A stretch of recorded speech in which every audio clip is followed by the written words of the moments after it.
This is DJI Neo 2 Fly More combo, and today I'll show how you can enable or disable the overexposure warning on this drone.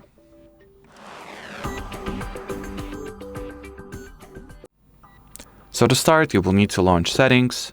Next, select the camera category on top. Here, scroll down and look for the overexposure warning toggle. Switch it on if you would like for the overexposure warning to be shown.